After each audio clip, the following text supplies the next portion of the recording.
ॐ अज्ञानतिमिरन्धस्य ज्ञानाञ्जनो शलाकया चक्षुरुर्मीलितं येन तस्मै श्रीगुरवे नमः।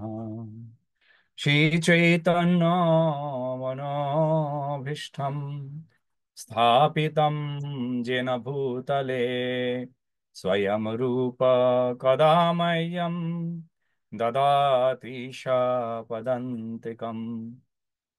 वन्देऽहं श्रीगुरो श्रीयुतापदकमलं श्रीगुरून् वैष्णवांश्च श्रीरूपां साग्रजातं सहगणा रघुनाथार्नितं तं सजीवम् साद्वैतं सावधूतं परिजनं सहितं श्रीकृष्ण चैतन्यदेवं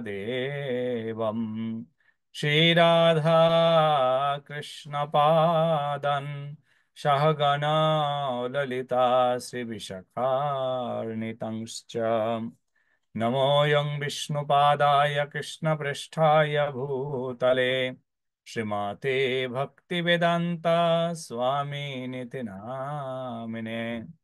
नमस्ते सरस्वती देवे गौरवाणी प्रचारिणे निर्विशेष शून्यवादे पाश्चात्य देशतारिणे वंशाकल्पतरुभ्यस्य कृपा सिन्धुभ्य एव च पतितानां पावनेभ्य वैष्णवेभ्य नमो नमः। जय श्री कृष्ण चैतन्य प्रभु नित्यानंद श्री अद्वैत गदाधारा शिवसादि श्री गौर भक्त वृंद। हरे कृष्ण कृष्ण कृष्ण हरे हरे, हरे राम राम राम हरे हरे। হরে কৃষ্ণ। তো আমরা প্রতি সপ্তাহে নেই এই সপ্তাহতেও আমরা ভক্তি রত্নাকর গ্রন্থ থেকে পাঠপূর্বক শ্রবণ করব, কিন্তু তার পূর্বে কার্তিক মাসের প্রায় শেষ লগ্নের দিকে আমরা এসে উপস্থিত হয়েছি। তাই অল্প কিছু কার্তিক মহিমা শ্রবণ করে আমরা ভক্তি রত্নাকরে প্রবেশ করব। তো আমি ক্ষমা প্রার্থী যে আজকে আপনাদের ক্লাসে আমি একটু ঢুকতে লেট করে ফেললাম। অ্যাকচুয়ালি আমাদের সময়ের পরিবর্তন হয়েছে বই কি আমি ঠিক স্মরণ রাখতে পারিনি। প্রথমে ভেবেছিলাম, তারপরে একটাই মাথায় আছে যে আমার টাইমিং এখন 1 ঘন্টা বাকি আছে।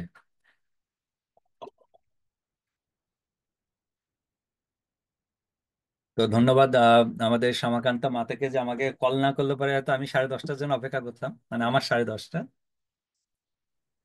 প্রভু ওখানে কি সময়, হরে কৃষ্ণ প্রণাম, 1 ঘন্টা এগিয়ে গিয়েছে এরকম ঘড়ির কাটার সময়? ওখানে টাইমিংটা চেঞ্জ হয়। One will enter to the ভক্তি রত্নাকর গ্রন্থ। যদিও আমাদের এই কার্তিক মহিমাতে অনেকগুলো অধ্যায় রয়েছে, আমি প্রথম দিকে তো আমরা প্রথম অধ্যায় পড়েছিলাম, তো আজকে আমরা একদম লাস্টের দিকে কিছু পড়বো, কেননা সামনেই আসে শালগ্রাম তুলসী বিবাহ। যদিও আগামী সপ্তাহ আমরা পাবো সে শালগ্রাম তুলসী বিবাহের জন্য। তো সেই এটা প্রভু হচ্ছে গজেন্দ্র মোক্ষলীলা, এই মাসে নাকি এটা বেশি এটা। তারপরে মানে যে এই এই মাসে নাকি দামোদর মাসে এটা সংগঠিত গঠিত হয়েছিল এই গজেন্দ্র মোক্ষলীলাটা প্রভু। গজেন্দ্র মোক্ষ না দামোদর মাসে গঠিত হয়েছিল, একদম ঠিক। বিশ্বম্বর বাবু বলছিলেন, হুম হুম। স্যার ছিলেন যে উনি অল্প একটু বলতে বলতে সে কাল মঙ্গলবার দিন তো উনি বেরিয়ে গেলেন, নেটওয়ার্কে খুব ডিস্টার্ব। ওকে, আমরা ষষ্ঠ অধ্যায়ের অনুবাদ করি। আমি সংস্কৃত পড়ছি না। স্কন্ধ পুরাণের হ্যাঁ বিষ্ণু খণ্ডে কার্তিক মহিমাতে ব্রহ্মা বললেন, হে নারদ, যাহা শ্রবণ করিলে সর্বপাপ মুক্ত হইয়া তুমি মোক্ষ লাভ করিবে, এইক্ষণে সেই উত্তম কার্তিক ব্রত কহিতেছি, শ্রবণ করো। কার্তিক মাসে তৈলভাঙ্গ পরান্ন, তৈলভোজন, বহুবীজ ফল ধান্য দ্বিদল প্রভৃতি নিষিদ্ধ বস্তু পরিত্যাগ করা কর্তব্য। এ বিষয়ে কোনো বিচার বিতর্ক করা উচিত নহে।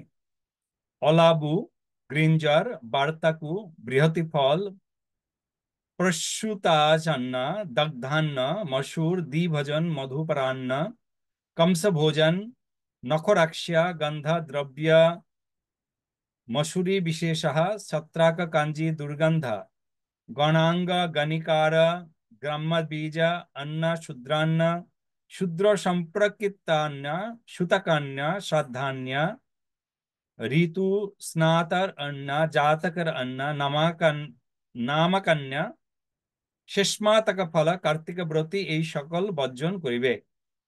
কার্তিক ব্রতী নিষিদ্ধ পাত্রে ভোজন করিবে না, নিষিদ্ধ পত্রে ভোজন করিবে না, যেমন মধু, পলাশ, জম্বু, কক্ষ, মধুটিকা এই সকল পত্রে, কদলী এই সকল পত্রে ভোজন করা কর্তব্য, কিন্তু পুষ্কর পত্রে ভোজন নিষিদ্ধ। কার্তিক মাস সমাগত হইলে যিনি আমলকি বৃক্ষছায়ায় ভোজন করেন তিনি চক্রধর বিষ্ণুর পরমলোক প্রাপ্ত হন। হে মুনি, প্রাতঃস্নান, হরিপূজা এবং হরিকথা শ্রবণ কার্তিক মাসে এই সমস্ত প্রশস্ত। কার্তিক মাসে যিনি শ্রোত্রিয় ব্রাহ্মণগণকে গোপীচন্দন ও গোদান করেন তিনি মোক্ষ লাভ করিয়া থাকেন। দ্বিজকে কদলী ফল, আমলকি, শীতার্থ বিপ্রকে বস্ত্র, শাকাদি বিশেষত অন্ন এবং দ্বিজকে শালগ্রাম শিলা দান কর্তব্য। যিনি একটি পুরাণবিদ বিপ্রকে অন্ন, ঘৃত ও পায়েস দান করেন তাহার শত ব্রাহ্মণ ভোজন করানো হয়, তৎপুণ্য ফলে ঐশ্বর্য লাভ করিয়া থাকেন। যিনি কার্তিকে কমলের দ্বারা কমল প্রিয় লক্ষ্মীর পূজা করেন তাহার প্রভূত পূর্ণ লাভ হয়, এ বিষয়ে কোনো বাদ বিতর্ক নেই। যিনি কার্তিক মাসে ভক্তিপূর্বক বিষ্ণুকে তুলসী অর্পণ করেন তিনি সংসার মুক্ত হইয়া বিষ্ণুর পরমপদ লাভ করেন। যিনি কেতকী কুসুম দ্বারা গরুরধ্বজ জনার্দনের অর্চন করেন তারা একবার মাত্র পূজা নেই সহস্র জন্মকৃত পূজা ফল লাভ হয়, সন্দেহ নেই। যিনি চক্রাঙ্কিত শঙ্খ দান করেন দান মাত্রে তাহার পাপ বিনষ্ট হয়, সংশয় নেই। বিষ্ণুপ্রিয় কার্তিক মাসে যিনি গীতা পাঠ করেন শতবর্ষে আমি তাহার পূর্ণ কীর্তন করিতে সমর্থ নহি, এতটাই তারা পূর্ণ লাভ করিয়া থাকেন।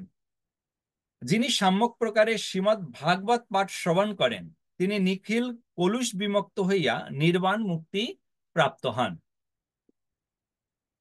যিনি একাদশীতে নিরাহার উপবাস করেন তাহার পূর্বজন্মকৃত পাপ বিনষ্ট হইয়া থাকে, সংশয় নেই। শালগ্রামের নৈবেদ্য ভক্ষণে কোটি যজ্ঞের ফল লাভ হয়, কিন্তু অন্য দেবতার নৈবেদ্য ভক্ষণে করিলে চন্দ্রায়ন করিতে হয়। যে জন হরিপূজাকালে ঘণ্টার নাদ করে তাহার প্রতি হরিতৃপ্ত হন, সন্দেহ নেই। বিষ্ণু তুষ্টির জন্য যিনি কার্তিক মাসে পরান্ন ত্যাগ করেন সেই মানবের প্রতি দামোদর সাম্যক প্রকারে সন্তুষ্ট হইয়া থাকেন। পরিশ্রান্ত পথিককালে গৃহাগত হইলে যিনি ভক্তিপূর্বক সেই অতিথির পূজা করেন তাহার জন্ম সহস্র নিরোধ হয়। যে মূঢ় মানব মহাত্মা বৈষ্ণবগণের নিন্দা করে সে তদীয় পিতৃগণ সদা মহারৌরব নামক নরকে পতিত হয়। ভগবত ভক্ত মানবকে দর্শন করিয়া যে তাহার সম্মুখে গমন না করে হরি তাহার দ্বাদশ বার্ষিক পূজাও গ্রহণ করেন না।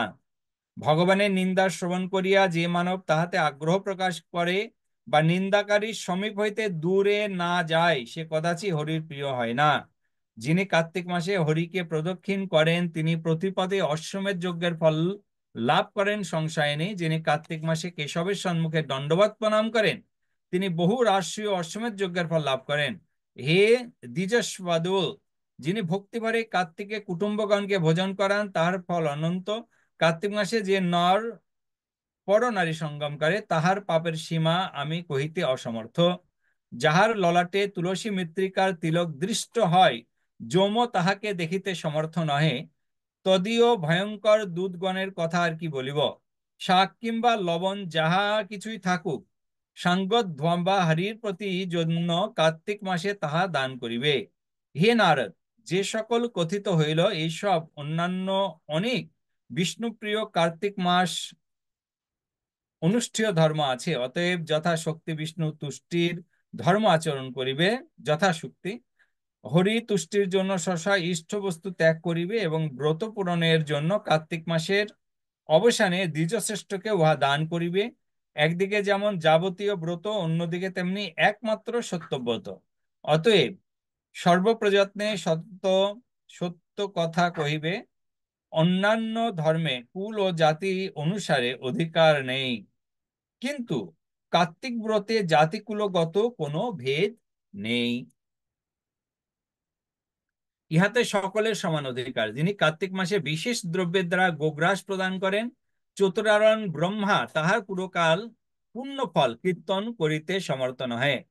কার্তিক মাসে যিনি প্রাতকালে বিষ্ণু মন্দির সংমার্জন করেন, বৈকুণ্ঠ ভবনে তাহার জন্য সুদৃঢ় গৃহ নির্মাণ হয়। যিনি কার্তিক মাসে ধর্ম রক্ষার জন্য প্রভৃত কণ্ঠে দান করেন, শত কোটি কল্পকালে তাহার পুণ্য বিনষ্ট হয় না। কার্তিক মাসে যিনি সুধা সুধাদি লেপ দ্বারা বিষ্ণু মন্দিরে সংস্কার সাধন করেন বা চিত্রাদি সৌন্দর্য বৃদ্ধি করেন, তিনি তৎসন্নিধানে গমন করিয়া চিরমোহিত হন।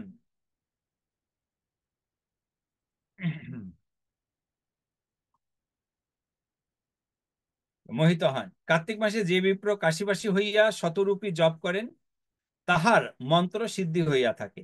যে সকল ধর্মবৃদ্ধি লোক ত্রিবর্ষ বারাণসীতে বাস করিয়া অঙ্গের সহিত অর্থাৎ বৎস দ্বাদশী প্রভৃতি তিথিতে স্নান দীপদান করেন, প্রভৃতি ক্রিয়ারত হইয়া একান্তে ভক্তি তৎপরতা সহকারে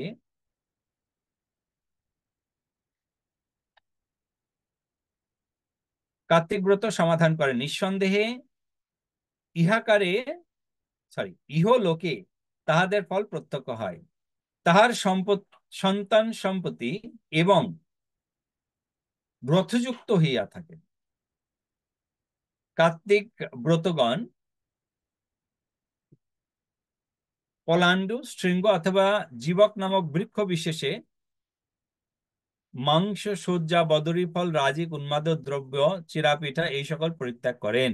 কেবল তীর্থ বলিয়া নহে, রবিবারে আমলকি ও পরদেশ গমনে কার্তিক ব্রতী সতত ত্যাগ করিবে। কার্তিক ব্রতী দেব, বেদ, দ্বিজ, গুরু, গো ব্রতী, শ্রী, রাজা ও শ্রেষ্ঠ ব্যক্তির নিন্দা কদাচ করিবে না। নর চতুর্দশীতে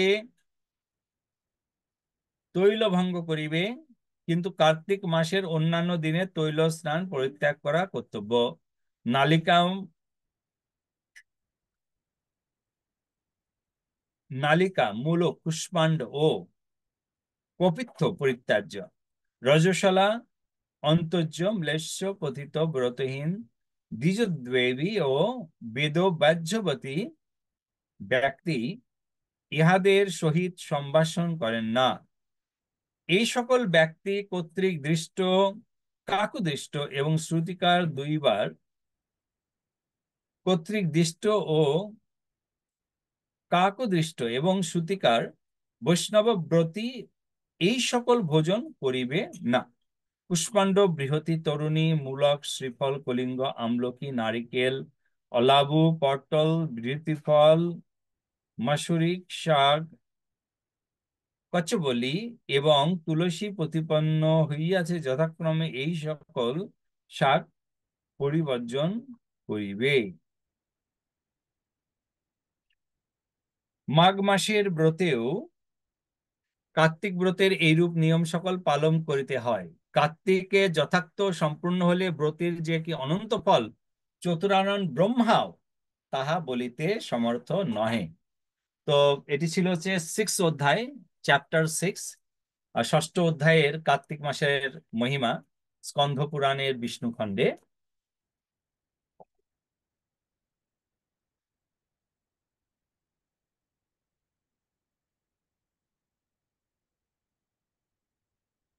এরপরে নারদ প্রশ্ন করলেন যে এই যে এত কিছু আহ ব্রহ্মাজি বললেন, তারপরে সেই ব্রহ্মার বলার পরে নারদ প্রশ্ন করছেন।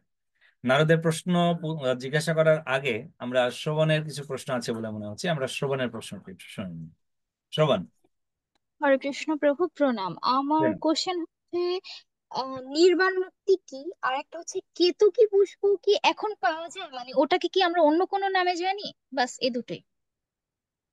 নির্বাণ মুক্তি কি এবং কেতুকী পুষ্প কি পাওয়া যায়, এই দুটো, তাই তো? হ্যাঁ হ্যাঁ, মানে অন্য কোনো নামে আমরা জানি কিনা কেতকী পুষ্পকে? কেতকীকে কেতকী পুষ্প নামে আমরা জানি। বর্তমানেতে খুবই রেয়ার এটি। এখনো পাওয়া যায়, পাওয়া যায় না নয়, এখনো পাওয়া যায়।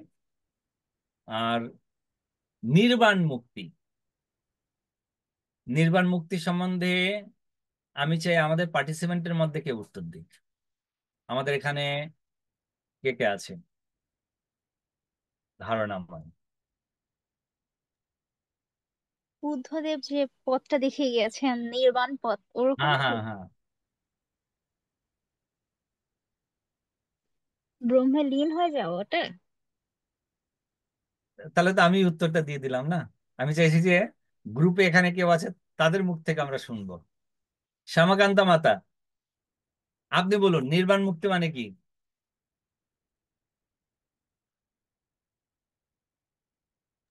তো ওইভাবে তো এরকম ভাবে শুনিনি তো। নির্বাণ মুক্তি বলতে কি যে, ওই যে শ্রবণী তো বললো যে ব্রহ্মে লীন হয়ে যায়, এরকম কিছু কিনা, আমিও তো সেটাই ভাবছি।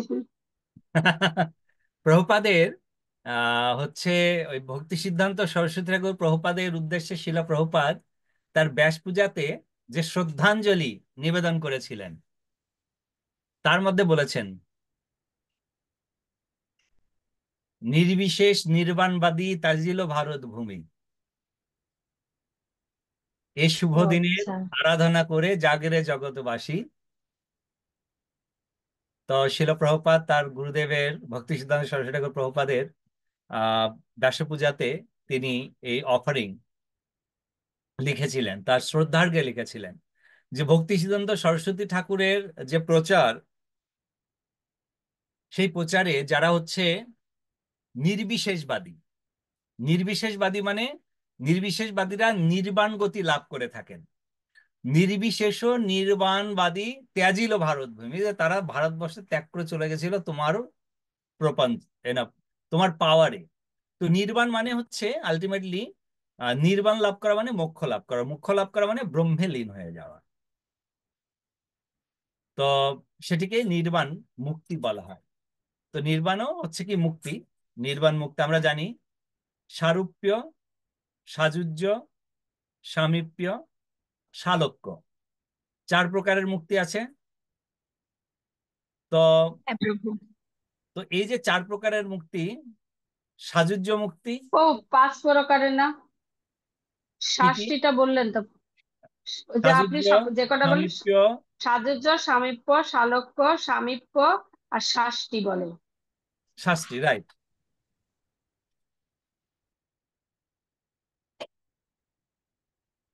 সাযুজ্য, সামীপ্য, সালোক্য, শাস্তি, চারটেই তো বললাম না? সাযুজ্য, সামীপ্য, সাযুজ্য, সাজুজ্য, সামীপ্য, সালোক্য, সালোক্য, সামীপ্য, শাস্তি। শাস্তি, সারূপ্য। সারূপ্য, সারূপ্য। না, আমি বলছি একটা একটা কি হলো? শালক্য, সামীপ্য, পাঁচ সাযুজ্য, প্রকার মুক্তি। পঞ্চপ্রকার। তো সাযুজ্য মুক্তি, সাযুজ্য মুক্তিকে নির্বাণ মুক্তি বর্ণনা করা হয়েছে। সাযুজ্য মুক্তি, কিন্তু সাযুজ্য মুক্তি নির্বাণ মুক্তি নয় অ্যাকচুয়ালি। এরা নির্বাণ মুক্তিকে সাযুজ্য মুক্তি বলেন, কিন্তু সাযুজ্য মুক্তি আলটিমেটলি আহ ব্রহ্মেতে লীন হওয়া। তো ব্রহ্মেতে যদি লীন হওয়া যায়, কেন সাযুজ্য, সারূপ্য, সালোক্য, সামীপ্য, শাস্তি এগুলো মুক্তি, কিন্তু এগুলো হচ্ছে বৈকুণ্ঠ লোকের মধ্যে মুক্তি। সালোক্য মানে ভগবানের লোক প্রাপ্ত হওয়া, সারূপ্য ভগবানের মতো চতুর্ভুজ প্রাপ্ত হওয়া, ব্রহ্মে লীন হওয়া নয়। কিন্তু নির্বাণ হচ্ছে ব্রহ্মে লীন হয়ে যাওয়া, তো যেটি তারও অনেক নিচে নির্বাণ মুক্তি। তো নির্বাণ মুক্তিতে মানে যারা ভক্তি পথের যাত্রী তারা কোনো মুক্তিই চান না। ভক্তি মুক্তি সিদ্ধি কামী সকলই অশান্ত, কৃষ্ণ ভক্ত নিষ্কাম অতএব শান্ত, সেটি তো বর্ণনা করা হয়েছে।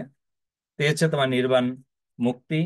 আর কেতকী পুষ্প এখনো পাওয়া যায়, খুবই রেয়ার। সুনীতি মাতা,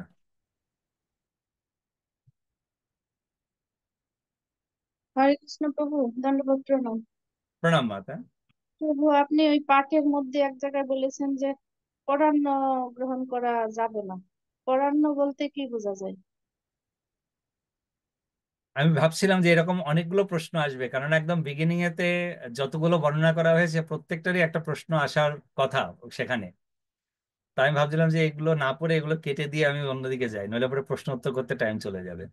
যাই হোক, পরান্ন বলতে এখানে বর্ণনা করা হচ্ছে যে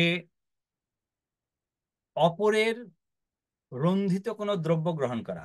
অপরের রন্ধিত দ্রব্য বলতে এখানে কিন্তু দুটো পার্ট রয়েছে।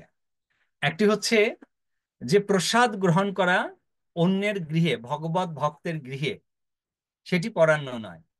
কিন্তু পরান্ন বলতে এখানে বর্ণনা করা হচ্ছে যে যারা তমগুণেতে আচ্ছন্ন থাকে তাদের কাছ থেকে অন্ন গ্রহণ করা এই মাসেতে, কার্তিক মাসেতে, excuse me, তো সে আলটিমেটলি তার পাপ রাশি সে গ্রহণ করবে।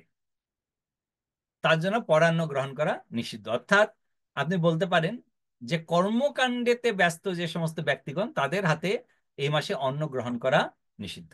এটা হচ্ছে পরান্ন। হ্যাঁ, শ্যামাকান্ত তবু মা। আমার তবু আপনি বলছিলেন যে প্রথমেই বলছিলেন দেবতাদের প্রসাদ, দেবতাদের অন্ন গ্রহণ মানে গ্রহণ করা যাবে, দেবতাদের প্রসাদ গ্রহণ করা যাবে না, সেটা বলছিলেন। আর একটা প্রশ্ন হচ্ছে, আচ্ছা এটা এটা দিয়ে নিন তারপরে বলছি। এখানে ক্লিয়ার বলা হয়েছে দেবতাদের নিবেদিত দ্রব্য গ্রহণ করা যাবে না, কিন্তু আমরা তো দেবতাদের নিবেদিত দ্রব্য গ্রহণ করি না। কেননা আমরা প্রথমে যা কিছু করি, আমরা যদি দেব পূজা করি, আমরা আগে বিষ্ণু পূজন করে বিষ্ণুকে নৈবেদ্য নিবেদন করি, এবং তারপরে সেই মহাপ্রসাদ আমরা দেবতাদেরকে নিবেদন করি, তারপরে আমরা সেটা মহাপ্রসাদ গ্রহণ করি। ফলে এই ক্ষেত্রেতে কিন্তু এই দেবপ্রসাদ কিন্তু আপনি গ্রহণ করতে পারেন, কারণ শুধুমাত্র বিষ্ণুকে নিবেদন ছাড়া ডাইরেক্ট দেবতাদেরকে কোনো দ্রব্য যদি নিবেদন করা হয়, তাহলে সেই দ্রব্য গ্রহণ করা আমাদের উচিত নয়। মানে এটাই এটাই বোঝাতে চেয়েছে এই জায়গায়। রাইট। আচ্ছা, আর প্রভু হচ্ছে যারা মানে এই মাসে ভবিষ্যৎ পায়, মানে যারা পাচ্ছে, ব্রত করছে, তারা কোনো ভক্ত গৃহ কি প্রসাদ পায় না, এরকম কিছু কোনো সিস্টেমে আছে? যারা হবিষ্যান্ন গ্রহণ করছেন, আমি কিছুক্ষণ আগে বললাম যে দীক্ষিত ভক্তের গৃহে তারা ভোজন করতেই পারে, সেটা পরান্ন নয়। কেননা মানে আমাদের আমাদের যে ছেলের টিচার, সে মানে আমাদের যখন পড়াতে আসে বাসায়, সে এসে প্রসাদ পেয়ে যায়, কিন্তু এই ব্রত করার থেকে সে টোটালি কোনো মানে সে ব্রত করছে, ফল পায়, দুধ পায়, কিন্তু সে টোটালি আমাদের বাসায় কিছু পায় না। সেই জন্য বলছি যে এরকম কোন সিস্টেম আছে, কিন্তু আরো বেজের আরো মেয়েরা আছে, ওরা আমাদের ভাষা থেকে ফল পাচ্ছে, দুধ পাচ্ছে, বা দুধ নিয়ে যাচ্ছে পাচ্ছে, কিন্তু ও ও পায় না। সেই জন্য বলছি ওরকম কোন অ্যাকচুয়ালি সিস্টেমে কি কিছু না, আছে? এরকম কোনো সিস্টেম নেই। এখন অনেকের কিছু ব্যক্তিগত স্বাধীনতা এখানে দেওয়া হয়েছে। যে আমি নিজে একটা করছি যে আমি হবিষ্যান্ন গ্রহণ করব, আমি আমার স্বপাক ছাড়া, তার নিজের হাতের রান্না ছাড়া আমি আর কারোর হাতেই খাবো না আমার সে বাড়ি। মন্দিরে প্রসাদ পাচ্ছে। তাহলে কোনো অসুবিধা নেই, সে মন্দিরে যদি প্রসাদ পায় ভক্ত গৃহেতে সে প্রসাদ পেতে পারে। এ ধরনের কোনো নিয়ম নেই। আচ্ছা, ঠিক আছে। ওকে। কিন্তু প্রভু, যে কোনো পুজোর শুরুতেই বিষ্ণু পূজা আগে করতে হয় না? আহ শ্রবণ, আরেকবার বলবে, তোমার কথাটা একটু কেটে আসছিল। প্রভু, যে কোনো পূজোর শুরুতেই আগে বিষ্ণু পুজো করতে হয় না সবসময়? মানে এটা ভক্ত হোক অভক্ত হোক সবার ক্ষেত্রে একই রুল প্রযোজ্য না? হ্যাঁ, অ্যাকচুয়ালি যে কোনো দেবপূজার প্রারম্ভে বিষ্ণু পূজা অবশ্যই কর্তব্য। যদি বিষ্ণু পূজা না করে কেউ দেব পূজা করে, তাহলে পরে সেই দেব পূজা, দেবতা সেই পূজা গ্রহণই করেন না। বর্তমান সময়ে অনেক আমাদের কিছু ব্রাহ্মণ দেবতাগণ রয়েছেন, ব্রাহ্মণ পুরোহিতগণ রয়েছেন, যারা জেনে বা না জেনে বিষ্ণু পূজন করেন না, সেটাকে স্কেপ্ট করে যান, বা শুধুমাত্র একটি মন্ত্রের দ্বারাই বিষ্ণুকে স্মরণ করে তারা ডাইরেক্ট দেবপূজায় প্রবেশ করেন। এটা আমাদের একটা লুফল্ট। কিন্তু সাধারণত নিয়মই হচ্ছে বিষ্ণু পূজন করে তারপরেই দেবপূজা করা। আচ্ছা, হরে কৃষ্ণ। ওকে, হরে কৃষ্ণ। ঠিক আছে, তাহলে পরে আমরা আহ প্রবেশ করি আবার সপ্তম অধ্যায়, কার্তিক মাসের সপ্তম অধ্যায়ে আমরা প্রবেশ করি। নারদ বললেন, হে ভগবান, আপনার পাদপদ্মের আশ্রয়ে আমি কৃতকৃত্য হয়ে এলাম। হে গুরুদেব, আপনি আমাকে এত সুন্দর করে বললেন এই কার্তিক মাসের মহিমা। আমি আমার জীবনকে ধন্য বলে মনে করছি যে আমি সমস্ত কিছু আপনার কাছ থেকে জানতে পেরেছি। হে দেব উত্তম, পুনরায় আরো কিছু সরি আমার আর কিছুই শুনিবার নাই। হে ভগবান, তথাপিও আমার অন্তঃকরণে কিছু প্রশ্ন রয়ে গেছে। তো সেই প্রশ্ন যদি আপনি আপনার বাক্যামৃতে আমাকে পান করান, তাহলে পরে আমি খুবই আনন্দিত হই। বাক্যামৃত বলতে বাক্যরূপ অমৃত। হে প্রভু, আমি দীপদানের মহিমা শ্রবণ করতে আগ্রহী, দীপদানের মহিমা শ্রবণ করতে অভিলাষী। হে চতুরানন, কোন নর পুরাকালে দীপদান করিয়াছিলেন তাহা আমাকে বলুন। অর্থাৎ সর্বপ্রথম এই দীপদান কে করেছিলেন সেটা যদি আপনি কৃপা করে আমাকে বলেন। তো এখানে এই প্রশ্ন উত্তরটি চলছে ব্রহ্মা এবং নারদ মুনির সঙ্গে। অর্থাৎ নারদ মুনি প্রশ্ন করছেন, ব্রহ্মা তার উত্তর দিচ্ছেন। ব্রহ্মা বললেন, প্রাতকালে স্নান করত শুচি হইয়া, প্রযত্ন সহকারে দীপদান করলে দিবাকরের উদয়ে যেমন তমরাশি বিনষ্ট হয়, তদ্রূপ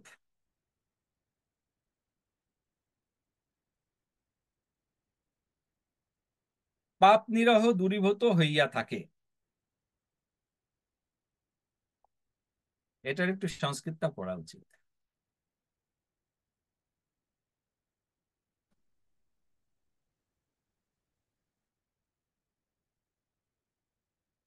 আজন্ম যৎকৃতম পাপম স্ত্রিয়া বা পুরুষেণ চ তৎসর্বং নাশমায়াতি কার্তিকে দীপদানতঃ। अत्र ते वर्णयिष्यामि इतिहासं पुरातन श्रवणं स्वप्न सर्व पापाग्नं दीपदानं फलप्रदम।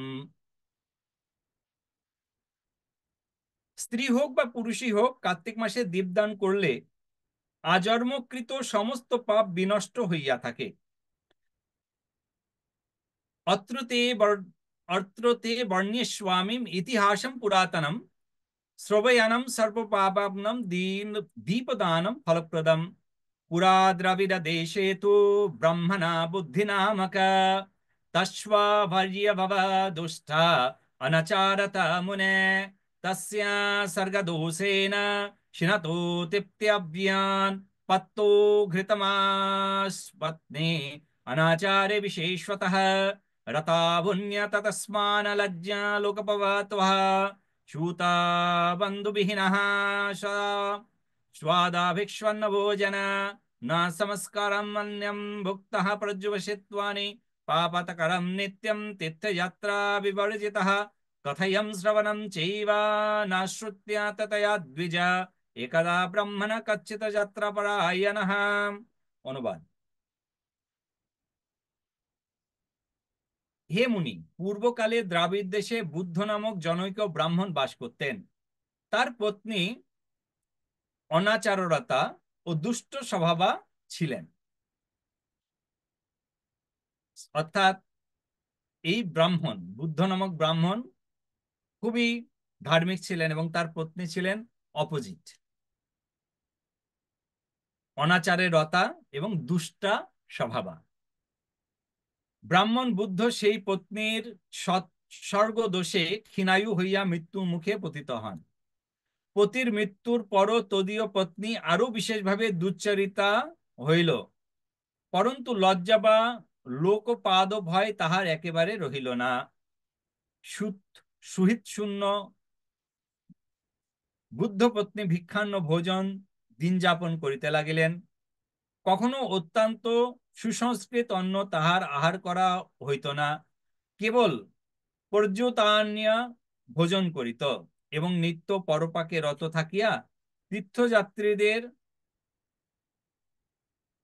তীর্থযাত্রাদি একবারে পরিত্যাগ করিল। হে দ্বিজ, সে কাহারও কথা শুনিত না, মানত না।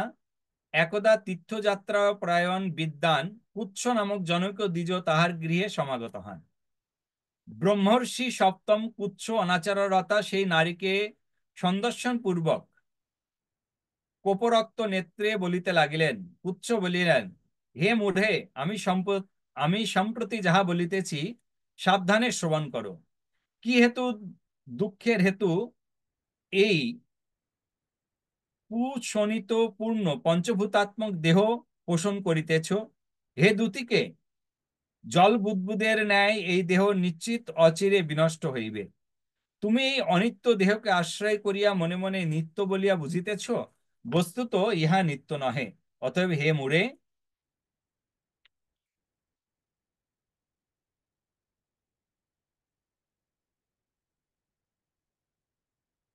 হে মূঢ় বুদ্ধিতে হৃদয়স্থ মোহ পরিত্যাগ করো। তুমি সর্বোত্তম দেবকে স্মরণ করো, আদরপূর্বক সৎ কথা শ্রবণ করো এবং কার্তিক মাস সমাগত হইলে স্নান আদি করো। তুমি দামোদরের প্রীতির জন্য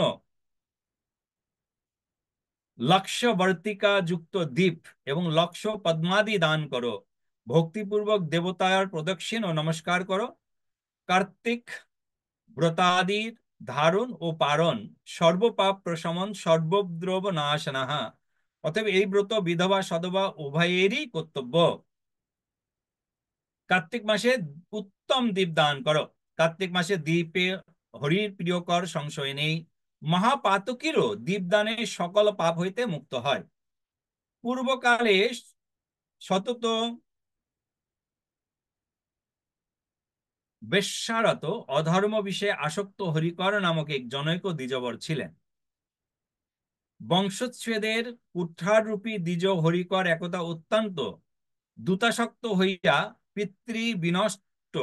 পিতৃবৃত্ত বিনষ্ট ও দুষ্ট সঙ্গে সমস্ত পিতৃধন নষ্ট করিয়া অত্যন্ত দুঃখে নিমগ্ন হইলেন। হে বিধবে, এক সময় হরিকর মহাপাপকারী হইয়াও সাধুর সঙ্গে তীর্থযাত্রা প্রসঙ্গে অযোধ্যায় গমন করে। হে বৎসে, তখন কার্তিক মাস ছিল। দ্বিজ হরিকর জনৈক দ্বিজের ঘরে বাস করিয়া দূতস্থলে দেবালয়ে হরির সম্মুখে দীপদান করেছিলেন। কিছুদিন পরে হরিকরের পরলোক প্রাপ্তি ঘটে, কিন্তু হরিকর মহাপাতকী হইয়া তীর্থযাত্রা ও দেবালয়ে দীপদানের প্রভাবে সর্বপাপ মুক্ত হইয়া অভয়রথ হরিকে লাভ করে মোক্ষ লাভ করেন। অতএব তুমিও ভক্তি সমন্বিত হইয়া কার্তিক মাসে তদ্রূপ দীপদান ও অন্যান্য দান সকল করো। দ্বিজ কুৎস সেই ব্রাহ্মণ পত্নীকে এইরূপ উপদেশ প্রদান পূর্বক অন্যত্র চলে গেলেন।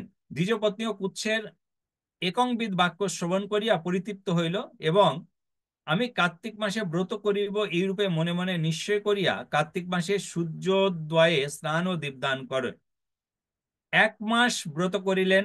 অনন্তর দ্বিজপত্নী কল্পান্তর ক্ষীণায়ু হইয়া পঞ্চাত্ব প্রাপ্ত হইলেন।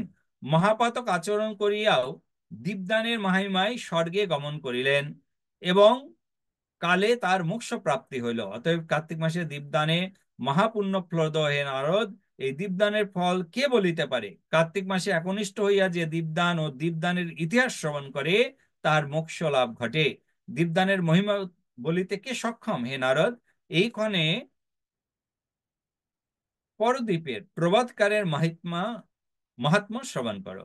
নিজের দীপদানে সমর্থ না থাকিলে যে ব্যক্তি পরদ্বীপের প্রবাদ করে তাহারও দীপদানের ফল হয় সন্দেহ নেই। যে ব্যক্তি দ্বীপের নির্মিত তৈল বত্রিকা কিংবা পাত্র প্রদান করে বা দীপদাতার সাহায্য করে সেও মোক্ষ লাভ করিয়া থাকেন, সংশয় নেই। কার্তিক মাসে দীপদানের ফল যে কে বর্ণন করিতে সমর্থ, দীপদানে নিজস্ব সমর্থ না থাকিলেও পরদীপ প্রবোধ করিলে সেই দীপদানের ফল লাভ করিয়া থাকেন, সংশয় নেই। কখনো কখনো আপনারা দেখবেন যে যখন একজন দীপদান করে দীপটা রেখে গেছেন, আরেকজন এসে সেই দীপটাই তুলে ভগবানকে দীপ দেখাচ্ছেন। তো এতে অপরাধের কিছু নেই। কার্তিক মাসেতে দামোদরকে, হ্যাঁ, যদি সে দামোদরকে দেখানোর পরে বৈষ্ণবদেরকে না দেখে থাকে তাহলে পুনরায় সেই দ্বীপকে কিন্তু দেখানো যেতে পারে। কিন্তু যদি কোনো দ্বীপ ভগবানকে দেখানোর পরে বৈষ্ণবদেরকে একবার অফার করা হয়ে যায় তাহলে পরে কিন্তু সেই দ্বীপ পুনরায় ভগবানকে আবার দেখানো যাবে না।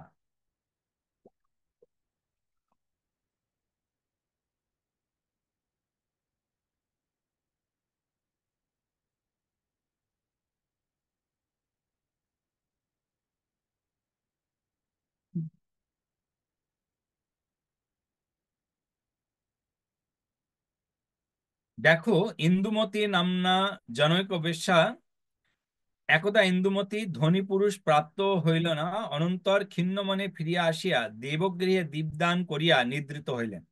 ইত্যাবসরে দীপ তৈল পানার্থ এক মাসুক আসিয়া তৈলপান প্রসঙ্গে দীপ উত্তেজিত করিয়া দিলে এই পুণ্য ফলে মুশিক মোক্ষপ্রাপ্ত হইয়াছিলেন। হে মুনে, পরদীপ প্রবোধনের মাহাত্ম্য এইরূপ, কিন্তু সাক্ষাৎ দীপদানের মাহাত্ম্য কে বলিতে সমর্থ।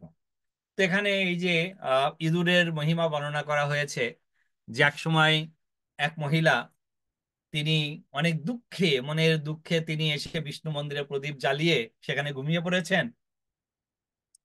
আর মুশিক ইঁদুর সে তেল খেতে এসে তার মুখটা লেগে প্রদীপের মানে সুলতাটা একটু বেড়ে গেছে বলে দীপটা প্রচুর পরিমাণে হয়েছে, অর্থাৎ ভগবানের দীপ দেখানোর সমতুল্য ফল লাভ করে সেই ইঁদুর আলটিমেটলি মুক্তি লাভ করেছিলেন। তো বলছে যে পরদীপের যদি মহিমা, তাহলে আপনি যদি দীপ দেখান তাহলে সেটা কি ফল প্রাপ্ত হতে পারেন সেটা আপনি সাধারণভাবে অনুমান করতে পারেন। সমাহিত ব্রহ্ম উত্তর করিলেন যে, হে পুত্র, সমাহিত হইয়া আকাশ প্রদীপের মাহাত্ম্য শ্রবণ করো। এই কথা শ্রবণ করিলে গোবিন্দা শ্রবণ করিলে দীপদানে মতি জন্মে। কার্তিক মাস সমাগত হইলে প্রাতঃস্নানে মানব আকাশদীপ দান করিয়া যে পুণ্য ফল লাভ করেন তাহাই বলিতেছি। কার্তিক মাসে আকাশ প্রদীপ দাতা নিখিল লোকের অধিপতি হইয়া সর্ব সম্পত্তি যুক্ত হয়, ইহলোকে বিবিধ সুখ লাভ করিয়া পরলোকে মোক্ষ প্রাপ্তি হইয়া থাকে। কার্তিক মাসে প্রথমে স্নানাদি করিয়া তৎপর বিষ্ণু মন্দির মস্তকে 1 মাস কাল দীপদান করিতে হয়। কার্তিক মাসে পবিত্র স্থানে যথাবিধি দীপ উৎসর্গ করিয়া যে মানব বিধিপূর্বক আকাশদীপ দান করেন, কোটি কল্প কালেও তাহার আর পুনর্জন্ম লাভ হয় না। এই বিষয়ে তোমার নিকট একটি পুরাতন ইতিহাস বর্ণনা করিতেছি, ইহা শ্রবণ করিলে আকাশ দীপদানের কৃপা লাভ হয়। তো আমরা শুনি কাহিনীটি কি বলছেন।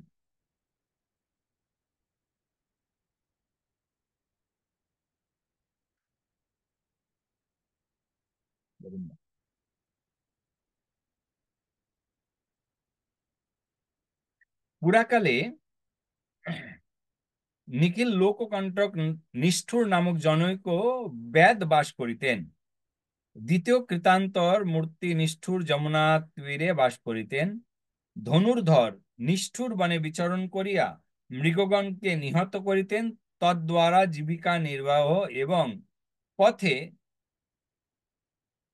চোদ্য কার্য দ্বারা পাঠকগণের সতত উৎপীড়ন করিত। নিষ্ঠুর এক সময় নিষ্ঠুর এক সময় কার্তিক মাসের চোদ্য কার্যের জন্য কোন গ্রামের প্রবেশ করেন। হে মুনে, সেই দেশের রাজার নাম ছিল সুকৃত।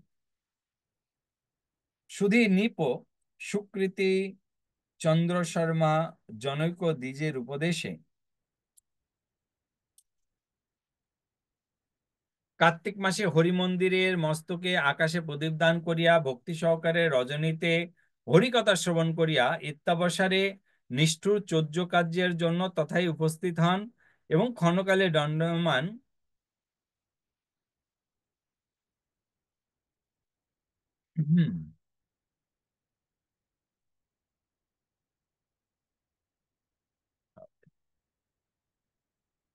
তৎকালে দৈববাসে বেগগামী এক গৃধ আসিয়া সত্য তৈলপাত্র সহ আকাশ প্রদীপ গ্রহণ করেন এবং ওই তৈলপুত্রের মুখে করিয়া এক বৃক্ষের উপর আশ্রয় লয়। অতঃপর পক্ষীরাজ তৈল পান করিয়া দীপপাত্রের বৃক্ষাগ্রে স্থাপন পূর্বক ক্ষণকাল সেই বৃক্ষে বিশ্রাম করিতে থাকেন। অনন্তর দৈববশত তথায় এক মার্জার আসিয়া উপস্থিত হয় এবং পক্ষী সপ্তমকে ধরিবার জন্য বৃক্ষ শাখায় আরোহণ করেন।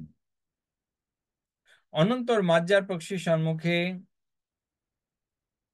দীপ দর্শন করিয়া ক্ষণকাল অর্থাৎ তথায় অবস্থান করেন। এই সময়ে দ্বিজ চন্দ্র শর্মা নিপ সুকৃতিকে আকাশ দ্বীপের মহিমা বললেন।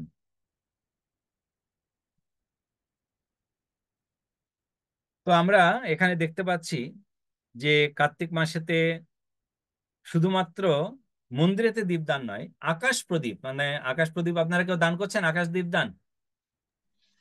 হ্যাঁ প্রভু, আচ্ছা এখানে হরে কৃষ্ণ প্রণাম, আমার একটা কোশ্চেন ছিল যে হুম হুম আমরা যে প্রদীপটা ভগবানকে দেখাচ্ছি, দামোদর, যশোদা মাতা এবং দামোদরকে দেখাচ্ছি হুম হুম। তুলসী কাষ্ঠ দিয়ে, সেটা দিয়ে কি আমরা আকাশ প্রদীপ দেখাবো নাকি অন্য প্রদীপ দিয়ে? আমি তো সাধারণত ওই সেম প্রদীপ দিয়ে আকাশ প্রদীপ দেখাই, তুলসী আকাশ প্রদীপ কাষ্ঠের দেখানো, যেটা। প্রদীপ নিয়ে আকাশকে দেখানো হয়। হ্যাঁ, সাথে মন্ত্রটা বললি, ওকে ওকে। দামোদরায় বিশ্বয় বিশ্বরূপধরায় চ নমস্কৃত্য প্রদস্বামী ভৌমদীপম হরিপ্রিয়ম, 3 বার। ওকে। তো অ্যাকচুয়ালি আকাশদ্বীপ বলতে আহ একটি প্রদীপ ভালো করে তেল দিয়ে সেটিকে একটু উঁচুতে প্রদীপটি রেখে দিতে হবে। নর্মালি আমাদের ওখানে বাঁশেতে দড়ি বেঁধে বাঁশটাকে মানে একদম টেনে তোলা হয়, সেরকম হ্যারিকেন মতো হয় না, হ্যারিকেনের মতো প্রদীপটি একদম এটা উপরে উঠে প্রদীপ থাকবে। খুলনাতে করছে প্রভু, হ্যাঁ, এটা খুলনাতে করছে পতাকা তোলার মতো, মানে রাইট। হারিকেনের মতো করে বেঁধে দিচ্ছে, দিয়ে বাঁশ বাঁশ দিয়ে আছে অনেক উঁচু, মন্দিরের থেকে অনেকটা উঁচু দিয়ে সেটা ওই পতাকা যেরকম টান দেয়, এক দুটো দড়ি টান দেয়, একটা একটা টান দেয়, আর একটা আসে উপরে আসে, একটা উপরে আসে না, যেরকম পতাকা টান দিলে ঠিক সেরকম মন্দিরে এরকম করতেছে। রাইট, তো এটা হচ্ছে আকাশ প্রদীপ। তো হ্যাঁ, আমাদের বাড়িতেও দিত, দাঁড়াবো দাদু দাঁড়ায় দেখতো। নবশী। হ্যাঁ তার মানে ওই আমরা, গোহেদ। মানে আমরা যে দেখাচ্ছি যশোদা দামোদরকে প্রদীপ দেখিয়ে তুলসী কাষ্টে, সেটা আবার আকাশ প্রদীপ হিসেবে দেখাচ্ছি, তার মানে ওটা ওটা হচ্ছে না, তাই তো? ওটাকে আকাশ প্রদীপ বলে কাউন্ট করা যাবে না। কাউন্ট করা যাবে না, বুঝতে পেরেছি। কিন্তু প্রভু বাসায় তো ওইভাবে বাঁশ দিয়ে উপরে রাইট, ওঠানোর সম্ভব না, সুযোগ না না থাকে না, না। ওটা সম্ভব নয়। মানে যেখানে যেটা সম্ভব সেটাই করাই প্রয়োজন। বুঝতে পেরেছি। ওকে। আমরা কৃষ্ণ মায়াপুরীতে প্রভু। আগে করতাম এরকম সেম বাঁশ দিয়ে, ইদানিং কালে তো হয়, কিন্তু আমাদের ব্রহ্মচারীর সামনে এবং রাধা মাধবের সামনে এরকম বাঁশ দিয়ে করা হতো। হরে কৃষ্ণ প্রভু, দণ্ডবত প্রণাম। ধন্যবাদ মাতা। প্রভু, আমাদের তো মাতাজি বললো যে এই যে হাতে যতটুকু উঁচু করা যায় ওই যে গ্রিলের ফাঁকা দিয়া আমরা অতটুকু উঁচু করি, তাহলে কি হবে না? হ্যাঁ হবে, হবে, হবে না কেন? ওরকম করে দাম রাখুন। চোখের রোদে বেঁচে যাবে। কারণ আমরা ও, চারতলায় কোথায় বলবার পাবো, বিধান কেমনে দিব? নেই, বলবার বিধান নেই। শেষে দেখা গেল মানে বাড়িওয়ালা ছাদে উঠতে গেলে ছাদে উঠার জন্য মারামারি লেগে গেল। তাদের তালা দেওয়া থাকে তো, আমাকে কি ওইটা দিবে? তারা তো মুসলিম, না না না হিন্দু না। হইলে ঠিক ওই হয়ে হ্যাঁ, যেত। স্থানকাল পাত্র, হ্যাঁ স্থানকাল পাত্র ভেবে ইয়ে করবেন, কেননা বাইরেতে বর্তমানে আহ, আগুনের দ্বারা যে সমস্ত হচ্ছে। তো আহ, যেখানে সম্ভব সেখানে করা যাবে, যেখানে সম্ভব নয় সেখানে আপনারা আহ, যতটা ইয়ে হয়। হাত কতটুকু উঁচু করতে পারি হ্যাঁ প্রভু অতটুকু তো করি। হ্যাঁ, ব্যাস। প্রভু আরেকটা কথা, আরেকটা প্রশ্ন করি প্রভু। বলুন। আমরা কি এই যে দামোদর জন্য যে প্রদীপটা দেই এইটা শুধু তার জন্য, আর তুলসী মাতার জন্য কি পুরা আলাদা? আমরা যে তুলসী মাতার যে পরিক্রমা করি হুম এইটা, হুম। তারপরে ওই যে আকাশ প্রদীপ, কি তিনটা, তিন রকম হবে, তিনটা আলাদা হবে? আলাদা হওয়াটা হচ্ছে সব থেকে বেস্ট, কিন্তু যদি আলাদা করা সম্ভবপর না হয় তাহলে পরে আগে দামোদরকে দেখিয়ে তারপরে সেটি আপনি তুলসী মহারানীকে দেখান। হ্যাঁ আর হ্যাঁ। তুলসী মহারানীকে দেখানোর পরে আপনি আকাশে দিতে পারেন, কিন্তু তারপরে আপনাকে গুরু পরম্পরাদেরকে দেখাতে হবে, তো পড়লে আবার আপনাকে ফিরিয়ে নিয়ে আসতে হবে, নিয়ে এসে গুরু পরম্পরাকে দেখাতে হবে। সাধারণত ভাবে আপনি দামোদরকে দেখিয়ে সেটি দামোদরের সামনে রাখলেন, তারপরে তুলসী মহারানীকে দেখিয়ে যে তুলসী মহারানীর ওখানে দীপ রাখলেন, এবং তারপরে আপনি আকাশ প্রদীপের জন্য আকাশকে দেখিয়ে আপনি আকাশ প্রদীপ রাখলেন। যেমন আমাদের বিদেশে তো এখানে তুলসী তলা নেই কারণ আপনারা সিটিতে থাকেন, আপনাদের একই অবস্থা, বিদেশের মতোই অবস্থা। কিন্তু একটা সুবিধা হচ্ছে কি, আপনাদের সব ইটের ঘর, আমাদের এখানে সব কাঠের ঘর। তো আমাদের এখানে তুলসী মহারানী ঘরের মধ্যে আছে, কিন্তু কাঠের ঘর বলে প্রদীপ রেখে যাওয়া যাবে না, কোথা থেকে কি হয়ে যায়। কিন্তু আহ, ইটের ঘরেতে সেটার সমস্যা নেই। তো একটা ছোট্ট প্রদীপ তুলসীর সামনে রাখা যেতেই পারে। প্রভু আমি তো করি কি যেটুকু বুঝি বলে দিয়েন। তুলসী মহারানীকে দেখাইয়া ওই মানে ফ্লোরে রাখি, একটা গাছ ঘরের ভিতর আনি, আবার বারান্দায় নেই, এইভাবে করি। ওই যে তুলসী পরিক্রমা করে তারপর আকাশ প্রদীপ দেখাইয়া এরপরে রেখে দেই। তুলসী মহারানীকে পরে রাখি বা আবার বারান্দায় গিয়ে রেখে আসি। ঠিক আছে। ঠিক, তাহলে হরে প্রভু, কৃষ্ণ প্রভু। আকাশ প্রদীপ দেখানোর প্রদীপ এবং পিতৃপুরুষকে দেখানোর প্রদীপটা কি আলাদা হবে? অ্যাকচুয়ালি আকাশ প্রদীপটি যে দেখানো হচ্ছে সেটি এবং পিতৃপুরুষের দীপটি একটি। একটি মন্ত্র দুটো তাহলে এখানে? মন্ত্র আলাদা আলাদা। আচ্ছা, বুঝতে পেরেছি। হরে কৃষ্ণ, প্রণাম।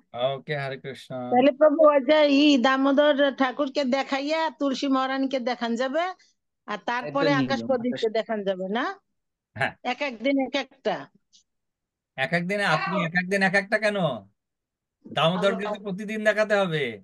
না প্রভু, প্রতিদিন তো দেখাই, যেমন আজকে একটা দিয়ে দেখাইলাম, এটা আজকে শেষ, আবার কালকে আরেকটা আচ্ছা আচ্ছা নতুন আচ্ছা, নিব। আপনি বলছেন যে নতুন নতুন প্রদীপ ব্যবহার করবেন কিনা? হ্যাঁ, হ্যাঁ, না চলতে আকাশ বদলাই দিলে প্রদীপের হবে। জন্য আপনি আপনি হচ্ছে যদি যে আহ, দিয়াটা ব্যবহার করছেন সেই হ্যাঁ, দিয়াটাকে যদি নতুন, সলতে বলি আমরা। হ্যাঁ, সলতাটা নতুন নতুন হতে হবে অবশ্যই।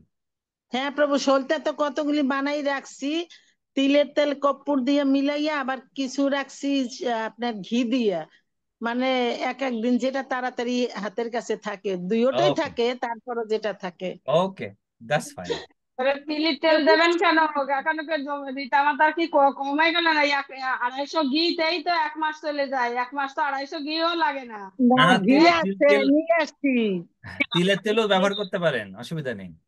কর্পূর বাবু দিয়ে আমি ওই পারে যে তো, তাহলে ঘি দেবে তো, ঘি দেবে হ্যাঁ, তো। কর্পূর এবং তিল তেল দিয়ে। হ্যাঁ, কমলাপতি প্রভুর বলছে যে না, তিলের তেলে আপনি কর্পূর দিয়া দিতে পারবেন। আমি এই হ্যাঁ, প্রভুকে এবার একটু ফলো করি বেশি। না না না, তিলের ওরা তেল ঘি দিতে পারো, তো কেননা এটা করে প্রাণে দেওয়া বর্ণনায় যাবে, আছে। এটা করে ঘি তেলে বেশ, ঘি দিলে বেশি পুণ্য হয়, তাহলে আপনি ঘি দেবেন না কেন? তাই বলিছি আমি। ও, ঘি আছে, দেওয়া যাবে, সমস্যা নাই, ঘিও আছে। তিলের তেল 1 কেজি আসিল ঘরে, এই জন্য বললাম, এই জন্যই দেই। হরে কৃষ্ণ প্রভু প্রভু। হ্যাঁ বলুন, হরে কৃষ্ণ, মিনতি মাতা। প্রণাম প্রভু। প্রভু, আপনার এই যে আগের যে পাঠটা পড়েছিলেন সেটা থেকে আমি একটু জানতে চাইছি। এই জাম্বু ফল বলছিলেন একটা, সেই জাম্বু ফলটা কি ফল? হরে কৃষ্ণ। জাম্বু ফল হচ্ছে কি, এই যে আমরা জাম করি না, জাম, জাম, যেটা জাম, ওটাই? ওইটাই। ও, আচ্ছা আচ্ছা, আচ্ছা, হরে কৃষ্ণ। হরে কৃষ্ণ। শ্রবণ। হ্যাঁ প্রভু, তার মানে হচ্ছে আকাশ শুনতে আলাদা, বাট প্রদীপ চেঞ্জ করার দরকার নেই। সরি, প্রদীপের শুনতে চেঞ্জ করতে হবে everyday, কিন্তু প্রদীপ চেঞ্জ না করলেও প্রবলেম নেই, তাই তো? রাইট, প্রদীপ চেঞ্জ করার প্রয়োজন নেই, কিন্তু আমি যখন প্রদীপটি দিচ্ছি, তারপরে হ্যাঁ প্রদীপ দেখানো হয়ে গেল, পরের দিনকে আমি হ্যাঁ। আবার ওই পুরানো সলতেটা বের করে একটা নতুন সলতে দিয়ে দিলাম, সেটা নয়। কিন্তু আচ্ছা। প্রদীপটা দেওয়া হলো তো, প্রদীপটা হ্যাঁ ধুয়ে হ্যাঁ। নিতে হবে, ধুয়ে আবার সেটাকে আচ্ছা রিউজ করা যেতে পারে। আচ্ছা আচ্ছা, বুঝতে পেরেছি। ঠিক আছে, হরে আমি কৃষ্ণ, আমরা প্রণাম। আরতির প্রদীপ এটাকে যেটা প্রভু যেটা বলেছে মাটির প্রদীপ না, আমরা যেরকম মন্দির থেকে মাটির প্রদীপটা কিনে নিয়ে আসে, সেটা অন টাইমের মতো ইউজ করে ফেলে দেই, সেটা না। যারা প্রভুরা পদের ওখানে তো এরকম মাটিরটা পাওয়া যাবে না, এই জন্য প্রভু এটা বলছে। কিন্তু আমাদের এখানে যেরকম পাওয়া যায় সেরকম, কিন্তু মেটালের যেটা, পিতলের হোক কিসের হোক, সেটা দিয়ে, সেটা ধুয়ে আবার ইউজ করা যাবে, এটা প্রভু বলছেন। যারা, কিন্তু আমাদের এখানে যেহেতু তুলসী কাঠ অ্যাভেলেবেল, মাটির প্রদীপ অ্যাভেলেবেল, এই জন্য সেই ক্ষেত্রে আমাদের এই সিস্টেমটা করা লাগবে না। রাইট। হরে বিকাশ কৃষ্ণ প্রভু, প্রভু, হরে আমি কৃষ্ণ। এবছর প্রভু আমি এবছর প্রথম নূতন, অন্যান্য বছর মন্দিরে গিয়ে দিয়ে আসি, কিন্তু বাসায় 2-1 দিন দেখাইছি। এবছর আমি ঠিক মতন পুরো 1 মাসে করতেছি, চেষ্টা করতেছি, কিন্তু আমি এত কিছু জানতাম না, এই জন্য জিজ্ঞেস করলাম যে এক প্রদীপ দিয়ে এ সলতে মাসে কিন্তু বদলাইয়ে। আমাদের যমুনা মাতা, রীতা মাতা নিরামিষ পাচ্ছে প্রভু, বাহ ভেরি গুড। বাহ। দামোদর কৃপা করেছে, এই জন্য আপনাদের যে ধন্যবাদ যে আপনারা এই মাসে নিরামিষ পাচ্ছেন, যাই পাচ্ছেন নিরামিষ তো পাচ্ছেন, আমিষ তো পাচ্ছেন না, এই জন্য আপনাদের ধন্যবাদ। এটা আপনাদের মতো, এটা হচ্ছে, আর কিছু করেন লাগবে না। খুব ভালো, এই যে খুব ভালো। জিজ্ঞেস করলাম যে যেটুক করি আর যদি সবই ভুল হয় তাইলে কি মাতা, করতেছি? এই কার্তিক মাসে কোনো ভুল নেই। আপনি প্রদীপ দিচ্ছেন, দামোদরকে দিচ্ছেন, তুলসীকে দিচ্ছেন, কোনো ভুল নেই। আপনি যেভাবে করছেন করুন, বন্ধ করবেন না। তবে এবং প্রভু আমি প্রদীপকে বলি করার যে জন্য প্রভু উৎসাহ প্রদান করুন। এইটুকু বলি যে আমি কিছুই জানি না, বুঝি না, পারি না, তুমি নিজে কোনো ক্ষমা দৃষ্টি চোখে দেখো। একদম ঠিক আছে। হ্যাঁ, হরে হরে কৃষ্ণ। কৃষ্ণ। বিকাশ প্রভু, দণ্ডবত প্রণাম। হরে কৃষ্ণ, দণ্ডবত প্রণাম প্রভু, এবং সকল এই গ্রুপের সকল ভক্তদের চরণে আমার মানে দণ্ডবত প্রণাম। কারণ আমি অনেক অসুস্থ ছিলাম এই ডেঙ্গু জ্বরে। ভক্তরা সবাই প্রার্থনা করেছে আমার জন্য। ভক্তদের রাইট। প্রার্থনায় ভগবানের অহেতুকী কৃপাতে আমি এখন সুস্থ হয়ে উঠেছি। তো নিঃসন্দেহে আপনাদের ভগবান সকলের কি চরণে চান। দণ্ডবত প্রণাম। তো প্রভু আমার একটু জানার ছিল, সেটা হচ্ছে আমরা তো ভগবান দামোদরকে প্রথমে প্রদীপ নিবেদন করতেছি, করার পরে তারপরে রাধা মাধব, নৃসিংহদেব, জগন্নাথ, হ্যাঁ সবাইকে আবার ওই প্রদীপটা দেখাচ্ছি। দেখানোর পরে তুলসী মহারানী বা গুরু পরম্পরা বা ষড় গোস্বামী ওনাদেরকে দেখাচ্ছি, তারপর আবার আকাশেও দেখাচ্ছি। এখন এটা কি সঠিক হচ্ছে কিনা? যদি আহ একই প্রদীপকে আপনি আকাশেতে দেখান, মানে আপনি প্রথম মানে যেগুলো বলছেন তুলসী একদমই কাষ্ঠ সঠিক। দিয়ে দেখাচ্ছি। আচ্ছা, হ্যাঁ, তুলসী কাষ্ঠ দিয়েই দেখাচ্ছে আর কি, তুলসী আচ্ছা, কাষ্ঠ তুলসী, দিয়ে হ্যাঁ। প্রথমে। যদি হ্যাঁ, তুলসী তুলসী কাষ্ঠ দিয়ে আপনি দেখান, দামোদর, রাধা মদন মোহন বা রাধা মাধব, জগন্নাথ বলদেব, নরসিংহদেব, গৌরনিতাই, স্বরগোস্বামী, সঙ্গে গুরু পরম্পরাতে আপনারা যেটা দেখাচ্ছেন, তো একই প্রদীপে সেই সেম প্রদীপকে আকাশ প্রদীপ দেখানো যাবে না। সেম প্রদীপটাকে না। প্রভু একটু মিস, একটু ফোন আসছিল তো, ও, আপনার কথাটা মিস করে ফেললাম। বলছি যে যদি আপনি এই তুলসী কাষ্ঠ, প্রদীপকে দেখাতে হবে কিন্তু প্রভু, এটা ভক্তরা কিন্তু এটাই করে মন্দিরগুলোতে সাধারণত। ভগবানকে দেখে, ভগবান যারা আছে সবাইকে সবাইকে দেখিয়ে বাইরে এসে ওইটাই আকাশ প্রদীপ, ওইটাই সেম, ওইটাই দিচ্ছি এটাই আমরা মন্দিরে, কিন্তু তাহলে আমরা যে দেখেছি যেরকম স্কুল করে মন্দিরে দিচ্ছেন ওইভাবে মন্দিরে, কি হয়। আপনারা সেটাই ফলো করুন। ওই সেটাই আচ্ছা, করছে প্রভু, হ্যাঁ, হ্যাঁ। ভক্তরা সবাই এটাই করছে। আলাদা করে এ করার দরকার নেই, যেরকম মন্দিরে করছে সেটাই ফলো করুন, ব্যাস। আর মন্দিরে হচ্ছে, প্রথমে মন্দিরে হচ্ছে ফার্স্ট সন্ধ্যা, ঠিক সন্ধ্যার সময়ই আগে আকাশ প্রদীপ দিয়ে, আকাশ প্রদীপ বলতে যেটা বললাম না, হারিকেনের মতো যেরকম করে দিয়ে, তারপর যে তুলসী আরতায়, গৌর আরতায়, দামোদর আরতায়, তারপরে এসে সবাই ভক্তরা দীপদান করে। মানে আচ্ছা, মন্দিরে আগে ফার্স্ট টাইম দেয়, যারা ভক্তরা উপস্থিত সেই টাইমে থাকে তারা সেই সময় থাকে। দামোদর যেখানে আকাশ প্রদীপ যেখানে দেওয়া হচ্ছে সেই মানে বাসটার পাশ দিয়ে সবাই পরিক্রমা করে, সেই প্রদীপ সহকারে পরিক্রমা করে, এরকম করে। তারপর বলছে বা দামোদরায় নবসে এই মন্ত্রটা বলে প্রণাম করে, তারপরে সে পরে যে তুলসী আরতি হয় মন্দিরেতে, এটা হয়। ওকে, দ্যাটস অ্যাবসলিউটলি ফাইন। ওকে, আমরা ফিরে আসি আমাদের আলোচনা সভায়। আমাদের আহ, পড়ার পরে আমরা কথা বলবো বিকাশ প্রভুর সঙ্গে, আবার পরে আমরা একটু ক্লাসে ঢুকি। আচ্ছা, ধন্যবাদ বিকাশ প্রভু ফিরে আসার জন্য, এবং সকলকে ধন্যবাদ বিকাশ প্রভুর। আহ সবাই বিকাশ প্রভুর জন্য যে প্রার্থনা করেছিলেন সুস্থতার জন্য, নৃসিংহদেব আপনাদের সকলের প্রার্থনা শ্রবণ করেছেন এবং প্রভুকে সুস্থ করে তুলে নিয়ে এসেছেন। তা আমাদের ভগবানের প্রতি এরূপ ভাবে বিশ্বাস রেখে সকলের জন্য আমাদের প্রার্থনা সবসময় করতে হবে, যেন আমাদের ভগবত ভক্তরা ফিরে এসে ভগবানের সেবায় নিযুক্ত হতে পারে। ওকে, নারদ মুনি জিজ্ঞাসা করলেন, হে কমলাসন, আপনি এত সময় ধরে আমাকে কার্তিক মাসের মহিমা বর্ণনা করে যে অমৃত আমাকে পান করালেন, সেই অমৃত পান করেও যেন আমার পিপাসা সম্পূর্ণরূপে নিবৃত্ত হচ্ছে না। আমার মনে হচ্ছে আপনার শ্রীমুখ থেকে আমি আরো শ্রবণ করি, আরো শ্রবণ করি। তো কার্তিক মাসের পরে আপনি কি অনুগ্রহ করে বলবেন যে এই কার্তিক মাসে আরো কিছু হরি কথা যদি আপনি আমার সামনে কীর্তন করেন।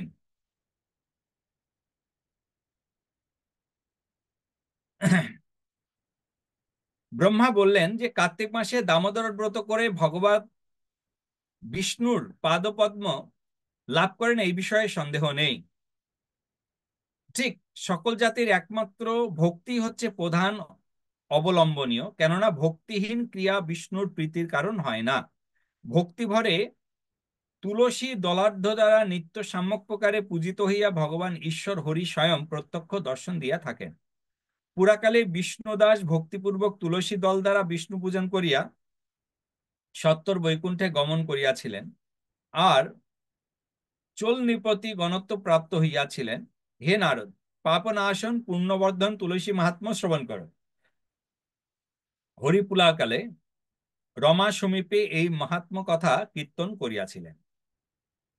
তাহা বলিতেছি, কার্তিক মাস সমাগত হইলে যারা ভক্তিভরে তুলসী ও বিষ্ণু পূজা করেন তাহারা পরমপদ প্রাপ্ত হন। অতএব সর্বপ্রযত্নে কমল দল দ্বারা অত্যন্ত ভক্তি সহকারে বিষ্ণু পূজা করিবে, ইহাতে সকল ক্লেশ বিনষ্ট হইবে। রোপিত তুলসী বৃক্ষ যতদূর পর্যন্ত মূল বিস্তার করে, রোপণকর্তা তত সহস্র যুগ ব্রহ্মলোকে বাস করেন।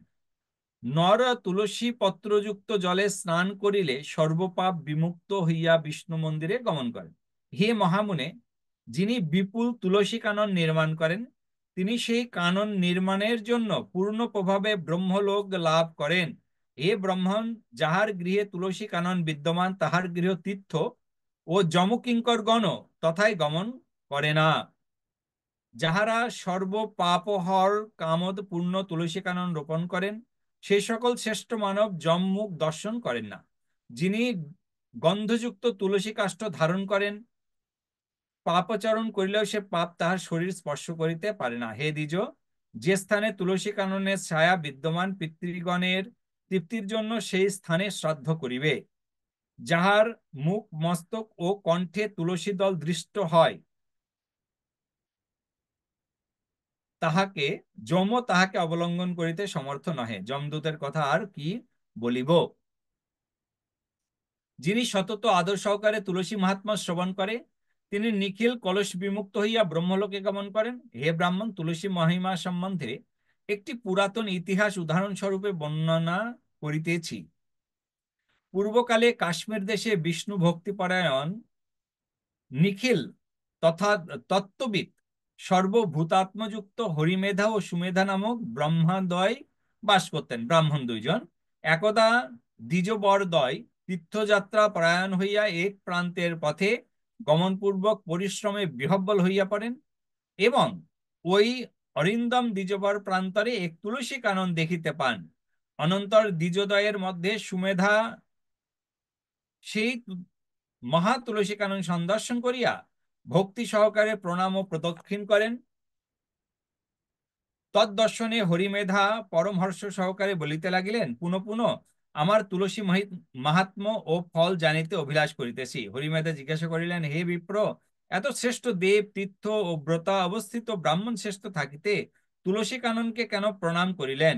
সুমেধা উত্তর করিলেন, হে দ্বিজ, শ্রবণ করুন। আপনি অতি উত্তম প্রশ্ন করেছেন। আমরা উভয়ই এখানে অতি ক্লিষ্ট হইয়াছি। অতএব চলুন আমরা ওই বটতরুর সমীপে গমন করি। ওই বটছায়ায় অবস্থিত হইয়া আপনার নিকট তুলসী মহিমা যথার্থ রূপে কীর্তন করিব। ধর্মজ্ঞ সুমেধা এইরূপ কথিত হইয়া হরিমেধার সহিত মহাকোটির বিশিষ্ট বটতরু সন্নিধানে গমন করিলেন, এবং তথায় বিশ্রাম করিয়া বিপ্র সমিধা বলিতে লাগিলেন, হে দ্বিজস্বাদুল, যিনি পরমেশ্বরের প্রসাদে সাগর সমীপে সমৎপূর্ণা হইয়াছিলেন, সেই তুলসী, যিনি পরমেশ্বরের প্রসাদে সাগর সমীপে সমৎপূর্ণা হয়েছিলেন। তো তুলসী দেবী আবির্ভূত হয়েছিলেন আমরা জানি। কোথা থেকে তুলসী দেবী আবির্ভূত হয়েছিলেন?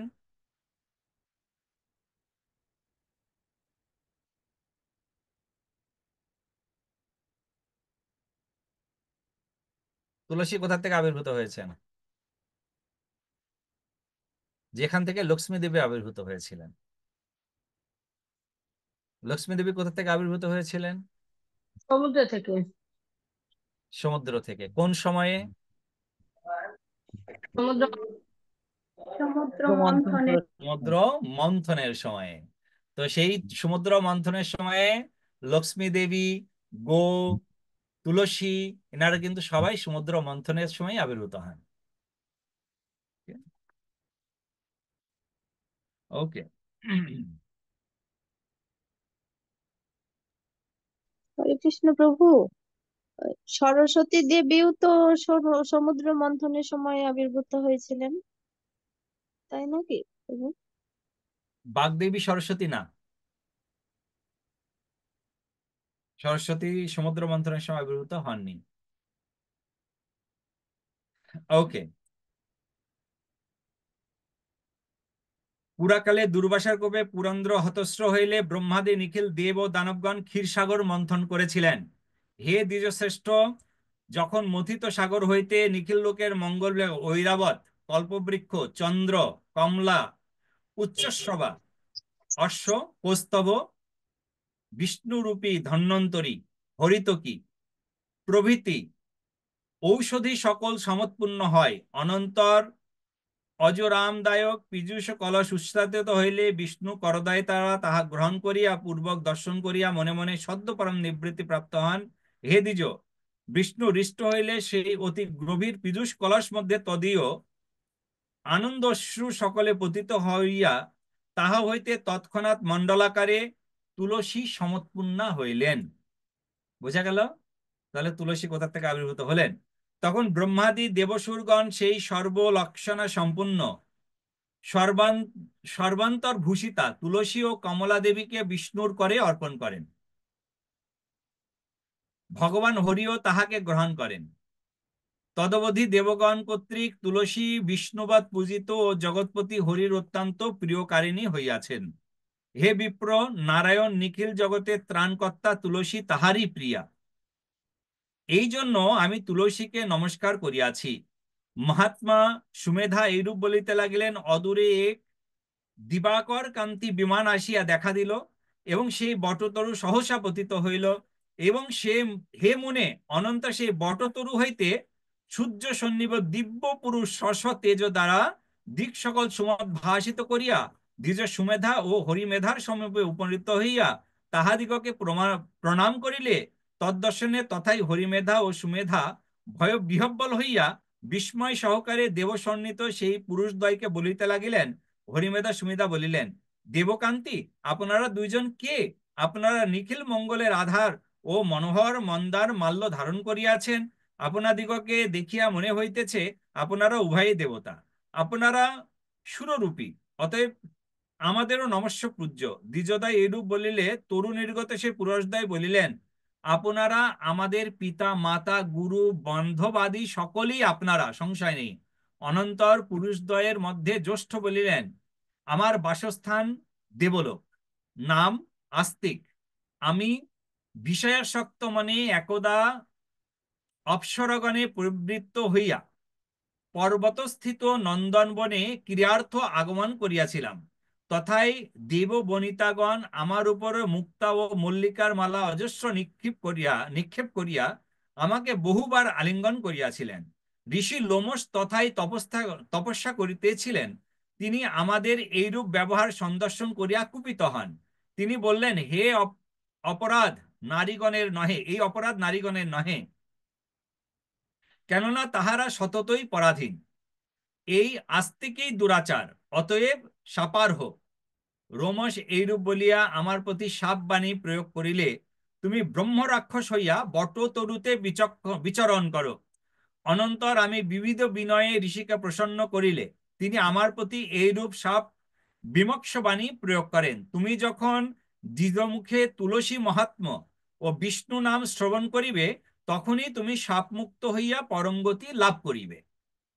আমি এইরূপ মুনি কর্তৃক অভিশপ্ত হইয়া অতি দুঃখে দীর্ঘকাল এই বটবৃক্ষে বাস করিতেছি। আজ দৈবাৎ আপনার দর্শন লাভ করিয়া মুক্ত হইলাম, সন্দেহ নাই। এই গেল আমার কথা। এইখানে আমার সঙ্গী এই দ্বিতীয় পুরুষের কথা শ্রবণ করুন। ইনিও পুরাকালে একজন শ্রেষ্ঠ মুনি ছিলেন, সতত গুরু শুশ্রূষায় রত থাকিতেন। একদা দৈববশত গুরুর আদেশ অনাদর করিয়া ব্রহ্ম রাক্ষস হইয়াছেন। ইনিও সম্প্রতি আপনাদের অনুগ্রহে ব্রহ্মশাপ হইতে বিমুক্ত হইলেন। আপনাদের তীর্থযাত্রা ফল এই স্থানে সাধিত হইল, পরন্তু অনুদিনেই উত্তরোত্তর আপনাদের পুণ্য বর্ধিত হইবে। অনন্তর সেই দিব্য পুরুষ দ্বিজদ্বয় বারবার প্রণাম করিয়া তাহাদের অনুমতি গ্রহণপূর্বক দৃষ্টান্তকরণে নিজ ধামে গমন করিলেন। হে মণিপূর্বক, এই মুনিবরদ্বয় তীর্থযাত্রার্থ গমন করিলেন এবং পথ চলিতে চলিতে তুলসীর পূর্ণ মহিমা কথা আলোচনা করিতে লাগিলেন। হে নারদ, তুলসীর মাহাত্ম্য এইরূপ যে ইহা বর্ণনা করিতে কে সমর্থ? অতএব হে বৎস নারদ, হরির প্রীতিকারক এই কার্তিক মাসে মনে অন্য কোনো বাদ বিচার না করিয়া তুলসীর পূজা কর্তব্য। হে মুনিদ্বয়, এই বিষ্ণুর অঙ্গ ব্রত সকলেই কীর্তন করিয়াছি, এইখানে বাল্যখিল্য মুনি কথিত উপাঙ্গ ব্রত নিঃশে বর্ণন করিতেছি। এভাবে করে অষ্টম অধ্যায় সমাপ্ত হলো। তো এখানে আমরা দেখতে পাই যে সাধারণত ভাবে আমরা খুবই আহ আশীর্বাদ প্রাপ্ত আমি বলবো। তার কারণ আমাদের এই আশীর্বাদ এবং আমাদের এই সুযোগ, অনেক কিছু জিনিস কিন্তু আমরা না জেনে, এই যেমন ধরুন আজকে আমরা এই কার্তিক মহিমা শ্রবণ করতে গিয়ে আমরা বিষ্ণু এবং তুলসী মহিমা শ্রবণ করছি, কিন্তু যখন আমরা ইস্কনের সঙ্গে কানেক্টেড হয়েছি, ইস্কনের সঙ্গে আমরা যখন আমাদের যোগসূত্র হয়েছে, তখন ইস্কনের প্রভুরা আমাদের বলতেন যে আপনারা প্রতিদিন সন্ধ্যার সময় তুলসী মহারানীকে আরতি করবেন, তুলসী মহারানীকে জল দান করবেন, তুলসী প্রদক্ষিণ করবেন, তুলসী মহারানীকে প্রণাম করবেন, আর তারপরে গিয়ে আপনারা সন্ধ্যা আরতি করবেন। আচ্ছা, তার আগে কি আমাদেরকে বলেছিলেন এই তুলসী মহিমা? আমাদেরকে বলেননি। তো বাই ডিফল্ট আমরা এতটাই মানে আশীর্বাদ প্রাপ্ত যে আমরা ইস্কন নামক একটি মহান সংগঠনের সঙ্গে সংযুক্ত হতে পেরেছি, যে সংগঠনটি সমস্ত যে এই তুলসী দেবী ভগবান বিষ্ণুর পূজার যে মহান গুণ, আমরা মুক্তি লাভের জন্য নয়, আমরা কিছুক্ষণ আগে শুনলাম যে শুধুমাত্র মহিমা শ্রবণেতে ব্রহ্ম রাক্ষস পর্যন্ত উদ্ধার প্রাপ্ত হয়েছে। আমরা কত কি পাপ, এক্সকিউজ মি, কত কি পাপ আমরা করেছি, কিন্তু শিল প্রভুপাদ, যিনি আমাদের ইস্কনের প্রতিষ্ঠাতা আচার্য, তার গুরুদেব শিল ভক্তি সিদ্ধান্ত সরস্বতী ঠাকুর প্রভুপাদ, তার গুরুদেব শিল গৌরকৃষ্ণ দাস বাবাজি মহারাজ, এই যে গৌরীয় ধারাতে যে আমরা আসছি, শ্রী চৈতন্য মহাপ্রভু আমাদের সামনে এই সমস্ত জিনিস কিন্তু নিয়ে এসেছেন। যে তুলসীর মহিমা, চৈতন্য মহাপ্রভু আসার পূর্বে মুনিগণ তুলসীর মহিমা জানতেন, কিন্তু চৈতন্য মহাপ্রভু আসার আগে যে সমস্ত ব্রাহ্মণগণ ছিলেন, শাস্ত্রজ্ঞ ব্যক্তিরা ছিলেন, তাদেরকে আপনি দেখেছেন যে তুলসীর মালা কণ্ঠে ধারণ করছে? না। চৈতন্য মহাপ্রভুর সময়ে শিলা মাধবেন্দ্র পুরী, ঈশ্বরপুরীপাদ, তারা প্রত্যেকেই তুলসীর হার কণ্ঠে ধারণ করেছেন। আমরা কিছুক্ষণ আগেই পড়লাম, এই স্কন্ধ পুরাণে বর্ণনা করা হয়েছে যে তুলসীর হার যারা ধারণ করেন, তুলসীর, আমরা ভগবানের চরণে তুলসী নিই, নিয়ে আমরা কি করি? প্রথমে আমরা তুলসীর গন্ধ আঘ্রাণ নিই, আঘ্রাণ মস্তকে নিই, কর্ণেতে রাখি, তারপরে আমরা সেটা গ্রহণ করি। এখানে আমরা পড়লাম আঘ্রাণ নেন, দর্শন করেন, কর্ণে ধারণ করেন এবং সেটি গ্রহণ করেন, বিষ্ণু লোক তিনি প্রাপ্ত হবেন। তাই এই তুলসীর, যেমন আপনারা এই কার্তিক মাসে যে তুলসীর দীপদান করছেন, আর এরপরে প্রত্যেক দিনই অ্যাটলিস্ট কিছু না হলেও সন্ধ্যার সময়ে তুলসী মহারানীকে একটা দীপ দেখাবেন, একটু জল দেবেন। তুলসীতে জলদান, জলদান মন্ত্র শ্যামাকান্তা মাতা আপনাদের গ্রুপে দিয়ে দেবেন। আপনারা জলদান মন্ত্র তুলসীর আপনি জানেন তো, রাইট? সন্ধ্যায় সন্ধ্যায় কি জল দেয় নাকি? সকালেতে জলদান করেন, সন্ধ্যার সময়েও। সন্ধ্যা বলতে আমাদের যেমন তুলসী আরতি হয় একদম সম্পূর্ণ সূর্যাস্তের পরে নয়, কেননা সূর্যাস্তের সময়তে হয়, ফলে সেই সময়ও জল প্রদান আপনি করতে পারেন, এরকম নয় যে করতে পারেন না। সকালে যেরকম আপনি জলদান করতে পারেন, সন্ধ্যা তো, হ্যাঁ সকালেতে জলটা অনেক বেশি দিচ্ছেন, সন্ধ্যা তো আপনি অল্প দেবেন, বা সকালেতে করাটা কিন্তু খুবই গুরুত্বপূর্ণ। সকালে সাধারণত দেয় মানে সূর্যাস্তের পরে তো তুলসী গাছে না, জলদান করে। জলদান, হ্যাঁ, জলদান বা পত্র তোলা নিষিদ্ধ, তো সকালেই দেবেন আপনারা। আর জলদানের মন্ত্র তো জানেন আপনারা সবাই, আর গ্রুপেতে জানিয়ে দেবেন তাহলে হবে। ওম গোবিন্দ বল্লভাম দেবী ভক্ত চৈতন্য স্নাপমি জগদ্ধাত্রী স্নান পায়ামি জগদ্ধাত্রীম কৃষ্ণ ভক্তি প্রদায়িনী। বিষ্ণু ভক্তি প্রদায়িনী। রাইট। শ্যামল প্রভু।